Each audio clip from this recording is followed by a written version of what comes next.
Okey, berjumpa lagi kita untuk kelas reka bentuk dan teknologi untuk pagi ini. So, kita sambung projek reka bentuk tingkatan 3 kamu. So, kita fokus pada 8.4 iaitu analisis keputusan penilaian. So, kau juga boleh rujuk muka surat 23 pada modul yang telah cikgu bagi sebelum ini.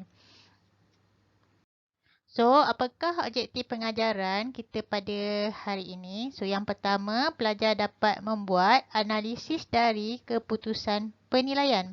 Iaitu borang yang telah anda buat pada last week, minggu lepas.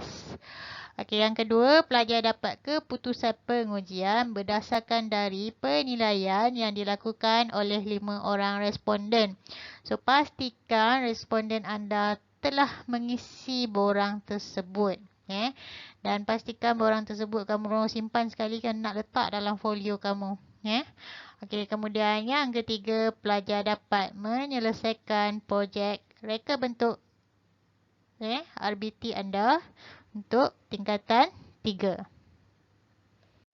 Okey, apa yang kita nak buat pada hari ini ialah kita buat analisis keputusan penilaian. Okey, pada analisis keputusan penilaian, itu daripada mana? Daripada borang yang kamu dah buat pada yang last week tu, yang 8.3. Okey, yang 8.3 tu apa nama dia? Penilaian. Okey. So, apa yang perlu kamu buat? Okey, kamu letak kefungsian terlebih dahulu. Okey, tengok pada jadual, pada borang kamu, pastikan telah diisi. Okey, kita buat satu-satu dahulu. Produk boleh membawa barang keperluan yang berat. Okey, ya atau tidak?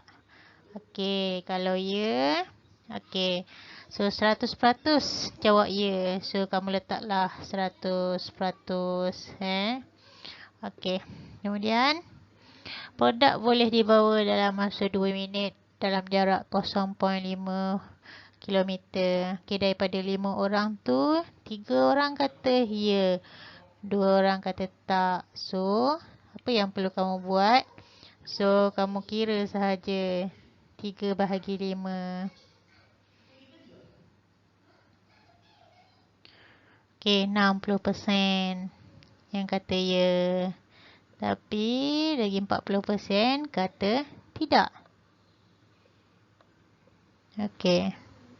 Okay, kemudian produk boleh digunakan di kawasan bertangga. So, ya atau tidak? So, 100% kata tidak.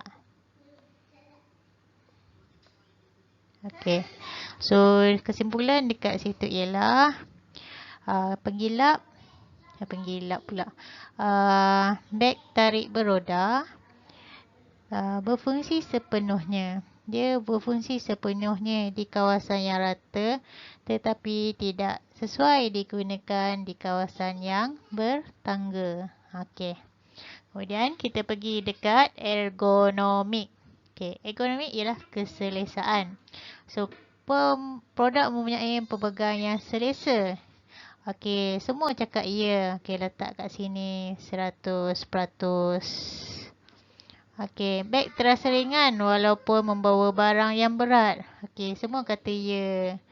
Betul. 100%. Beg boleh digunakan oleh peringkat umur. Okey, majoriti kata tidak. Okey, so 100% dekat tidak. So, kesimpulan apa yang ada pada ergonomik ialah beg tarik beroda selesa untuk digunakan.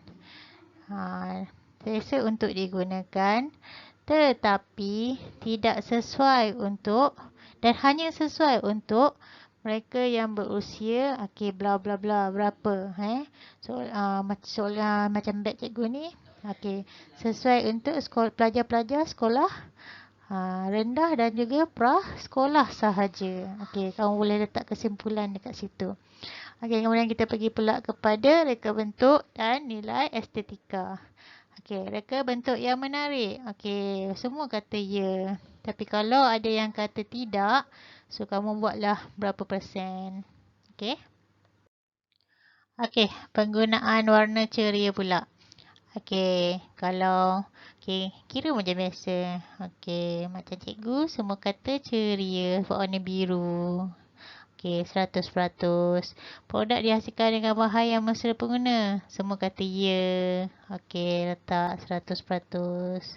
Kemudian reka bentuk penarik dan menarik perhatian kanak-kanak.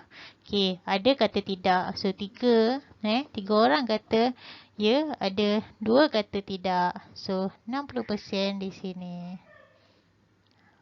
Okey, 40% di tidak. Okey, so kamu tengok betul-betul So, kesimpulan di situ, kalau lebih kepada ya, kita boleh letak. Okey, beg tarik beroda. Okey, apa dia? Memuaskan hati pengguna. Okey, dan sesuai digunakan untuk pelajar-pelajar dan kanak-kanak sekolah menengah dan sekolah rendah. Okey. Kemudian kita pergi pula kepada keselamatan. Okey, produk tidak mempunyai bahagian yang tajam. Okey, betul. Kemudian semua dah jawab kata ya. Dan produk tidak mempunyai litar elektrik. Okey, ya. So, kesimpulan di sini ialah beg tarik beroda selamat digunakan oleh pelajar-pelajar sekolah rendah dan pelajar-pelajar prasekolah. Okey, kat situ. Okey, untuk yang dia punya kesimpulan tu, cadangan penambahbaikan tu, kamu take note dulu yang tu kita boleh guna untuk kita punya penambahbaikan 9.0 cadangan penambahbaikan. Yang tu nanti dekat lakaran. Lakaran sahaja, bukannya kita pun kena buat semula pun. Okey, take note kat situ dahulu. Okey. So, siaplah kita punya analisis keputusan penilaian. Sekian saja untuk kelas kita pada hari ini dan pastikan analisis keputusan penilaian ni kamu buat dalam satu page. Jangan lebih satu page sahaja. Pening cikgu nak tanda. Lagipun senang untuk kamu sebenarnya. Okey, boleh. Okey, sekian saja untuk kelas kita pada hari ini. Tolong buat dalam satu page. Siapkan. Jangan simpan kerja-kerja sekolah kamu. Sebab yang ni folio. So, nanti dia bertambun nanti. Kamu yang stres. Okey, sekian. Terima kasih.